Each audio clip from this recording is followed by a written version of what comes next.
ছি বাবা, মা মারা গেছে বলে এই বয়সে ছেলে বৌমা থাকতে তুমি আরেকটা বিয়ে করে আসলে? তোরা তো আমাকে দেখিস না, এই বয়সে আমাকে কে দেখবে? এবার তোমার একটা সৎ ভাই হবে, তারপরে এই সব কিছুর ভাগ হবে। আমি বাবা এই বাড়িতে আর থাকবো না। বিলকি দাঁড়াও বাবা, তুমি এক্ষুনি ওকে বিদায় করো। আমাদের তো ফুলসজ্জা হয়ে গেছে বাচ্চা। তোমরা আমাকে তাড়িয়ে দিও না, আমার কেউ নেই। আমাকে দেখতে হবে না বৌমা, তোমার শাউরিকে দুটো খেতে দিও। আমি কলকাতায় কাজে চলে যাচ্ছি, আসি গো। স্বামী থাক আর নাকা কান্না কাঁদতে হবে না। ভেতরে গিয়ে কাপড় পাল্টে ঘরের সব কাজ বাজগুলো করো। এই চলে এসো।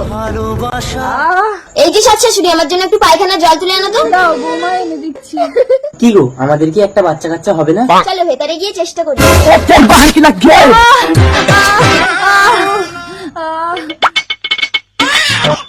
ছেলে হয়েছে, কিন্তু দুঃখিত বাচ্চার মাকে বাঁচানো যায়নি। হ্যালো বাবা। কি হলো গো? বাবা হার্ট অ্যাটাক করে মারা গেছে। তার মানে তোমার এই সৎ ভাইকে এখন আমাকে মানুষ করতে হবে? না না, বাচ্চা হয়েছে এখনো কেউ জানে না। তুমি ওকে দাও, পানা পুকুরে ফেলে দিয়ে আসি। তার মানে আমার বাচ্চা হবে? Hello doctor. সরি বাচ্চুদা, আপনার স্ত্রী মরা বাচ্চার জন্ম দিয়েছে। মিল্কি। স্বামী, যে জীবন্ত বাচ্চাটাকে তোমরা পানা পুকুরে ফেলে দিয়েছিলে, এটাই সেই বাচ্চা। মিল্কি।